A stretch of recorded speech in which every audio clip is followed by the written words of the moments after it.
हरिओम। नमस्कार दोस्तों, एक बार फिर से कर्मकांड बाय आनंद पाठक में आप सभी का स्वागत करता हूं। ओम नमः शिवाय। वीडियो की शुरुआत करूं उससे पहले सबसे कहना चाहूँगा कि अगर आपको हमारा वीडियो पसंद आए तो वीडियो को लाइक करें, ज़्यादा से ज़्यादा शेयर करें और हमारी चैनल को सब्सक्राइब करना मत भूलिएगा। साथ ही में आप हमें इंस्टाग्राम पेज पर और फेसबुक पेज पर भी फॉलो कर सकते हो। आज मैं आपको सुनाने वाला हूँ सबसे सुंदर, सबसे सरल भगवान भोलेनाथ का सर्वप्रिय बिल्वाष्टक स्तोत्रम। और सभी लोग बिल्वाष्टकम स्तोत्र के विषय में ज्ञात है, सबको यह पता ही है कि बिल्वाष्टकम जो है वो भगवान को बिल्व समर्पित करने के लिए बहुत ही अद्भुत स्तोत्र है और उसका महात्म्य भी पूरा उसमें दर्शित किया हुआ है बिल्वाष्टकम के 8 श्लोकों के माध्यम से। किंतु ऐसा नहीं है कि सिर्फ और सिर्फ इस श्लोकों या इस स्तोत्र के या इस पाठ के द्वारा केवल बिल्व ही समर्पित कर सकते हैं। जैसे अंतिम श्लोक में है कि यह आप केवल पाठ भी कर सकते हो। अगर मान लीजिए आपके पास बिल्व पत्र नहीं है किसी कारणवश, तो आप सिर्फ इसका पाठ भी अगर करेंगे तो आपको उतना ही फल प्राप्त होगा, जैसे इसके महात्म्य में लिखा हुआ है। तो मैं आपको सर्वप्रथम सुनाऊंगा यह पूरा बिल्वाष्टकम और उसके बाद उसका संक्षिप्त जो महात्म्य है इसी श्लोकों के अंदर वो सुनाऊंगा। तो चलिए शुरू करते हैं श्री बिल्वाष्टक स्तोत्रम। ओम अथ श्री बिल्वाष्टक स्तोत्रम। ओम श्री गणेशाय नमः। ओम नमः शिवाय। ओम त्रिदलं त्रिगुणाकारं त्रिनेत्रं च त्रयायुधं त्रिजन्म पाप संहारम् एकबिल्वं शिवार्पणं त्रिशाखैर्बिल्वपत्रैश्च यच्छिद्रहि कोमलैस्तथा शिवपूजां करिष्यामि एकबिल्वं शिवार्पणम्। अखंड बिल्वपत्रेण पूजिते नंदिकेश्वरे शुद्ध्यन्ति सर्वपापेभ्यो एकबिल्वं शिवार्पणम्। शालिग्रामशिलामेकां विप्राणां जातु अर्पयेत् सोमयज्ञ महापुण्यम् एकबिल्वं शिवार्पणम्। दन्तकोटि सहस्राणि यश्वमेघ शतानि च कोटिकन्या महादानम् एकबिल्वं शिवार्पणम्। लक्ष्म्याः स्तनत उत्पन्नं महादेव सदा प्रियं बिल्वपत्रं प्रयच्छामि एकबिल्वं शिवार्पणम्।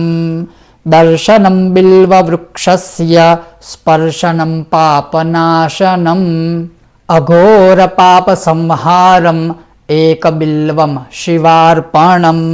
मूलतो ब्रह्मरूपाय मध्यतो विष्णुरूपिणे अग्रतः शिवरूपाय एकबिल्वं शिवार्पणम्।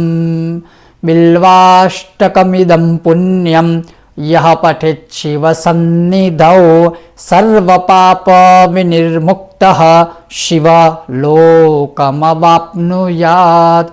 इति श्री बिल्वाष्टकस्तोत्रम संपूर्णम। तो इतना सहज, इतना सुंदर, इतना सरल यह बिल्वाष्टकम स्तोत्र है। तो कुछ कुछ जगहों पर आपको श्लोकों में या श्लोकों के कुछ शब्दों में भिन्नता दिखेगी, लेकिन उसका अर्थ तो यही है, वही है और यही होगा।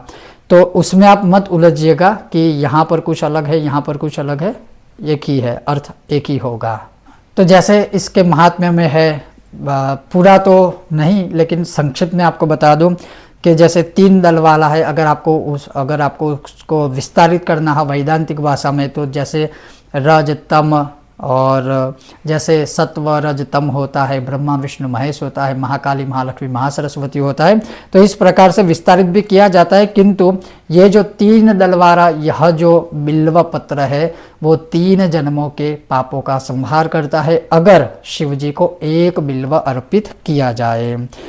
कि बिल्वा पत्र कैसा होना चाहिए, तो इसी में इसका आपको उत्तर मिलेगा कि कोमल होना चाहिए, उत्तम प्रकार का होना चाहिए, 3 शाखा वाला होना चाहिए, यानी 3 पत्तों वाला होना चाहिए और छिद्र रहित होना चाहिए। ये भी याद रखिएगा, छिद्र रहित होना चाहिए। यहाँ पर भाव जगत काम में नहीं आएगा, जो शास्त्रों में जो इसी बिल्वाष्टकम में लिखा है वही मैं आपको बता रहा हूँ। तो छिद्र रहित होना चाहिए, बहुत अच्छा होना चाहिए। शुद्ध तो हमेशा बिल्वा पत्र होता ही है, ये कभी अपवित्र नहीं होता। शालिग्राम की एक शिला ब्राह्मण को दान में देने से जो पुण्य फल प्राप्त होता है वो बिल्वा पत्र शिव जी को समर्पित करने से प्राप्त होता है। सोम यज्ञ के समान या हजारों अश्वमेघ यज्ञ किया जाए और उससे जो फल प्राप्त होता है वो होता है फल प्राप्त बिल्वा पत्र को शिव जी को अर्पित करने से। यह बिल्वा पत्र कहाँ से आया, तो उसका उत्तर मिलेगा कि लक्ष्म्याः स्तनत उत्पन्नम महादेव सदा प्रियम। लक्ष्मी जी के स्तनों में से उत्पन्न हुआ और महादेव जी को जो हमेशा प्रिय है वो बिल्वा पत्र हम शिव जी को अर्पित करते हैं, या कर रहा हूँ या कर रही हूँ।